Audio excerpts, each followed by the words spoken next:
Pandora's Artifact Part 2 by Slater TC1. I wake up and my first thought is, I'm not dead. My head hurts. It feels as if there's a gaping hole in my brain where someone has stuck their hand inside and clawed at the tendons. I'm certain that there's something very important that I'm forgetting. Something left in that gaping hole. But when I try too hard to recall what it was, I'm racked with pain. In a short time, I regain my strength and just enough of my senses to get to my feet. I've got to focus. First things first, I was alive. In front of me lies the artifact, that loathsome alien cube which had started the madness on this colony. It no longer glows, as if the whole thing has just flickered out of existence. There are no strange voices in my ear either. Yet I dread approaching the thing. I back away and almost trip over a dead body. Funny, I'd forgotten all of the dead bodies. I look at the unlucky scientist of whom I've just stepped on. I've never been good with blood.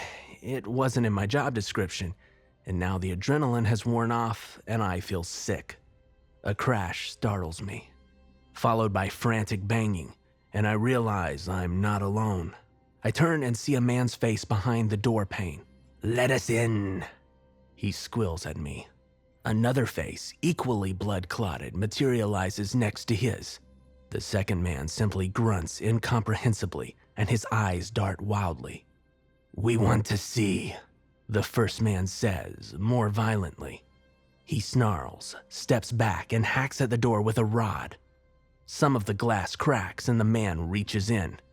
I'm screwed is my immediate thought, but to my immense relief, the doors of this station are seemingly unmovable, despite the best efforts of the two crazed men. Their arms flailing through the small smashed window pane is almost comical. The violent cursing, loud and in my face, is less so. "You there," a voice barked. The voice sounded gruff and angry, but clearly sane, and I clung to it like a lifeline. It came through the computer's receiver. "You there. My name is Hugh Johnson. You will know me as one of the senior directors of this colony's operations, but that is unimportant as of now. What you need to know is this: I can get you off this planet. But there's a catch. We need you to retrieve the department's research. They should be with Dr. Richards. He was the lead on this project. I hope you're up to the job. Good luck. Over." With that, the line cut out. Richard's office, it turns out, was a mess of papers. Many contained that indecipherable alien language. There were even photos from the site of which they had found the artifact. A miniature-suited man, standing back-turned in the bottom left corner of the photo, gave a sense of the site's scale. It looked impossibly large. I sat down at the computer.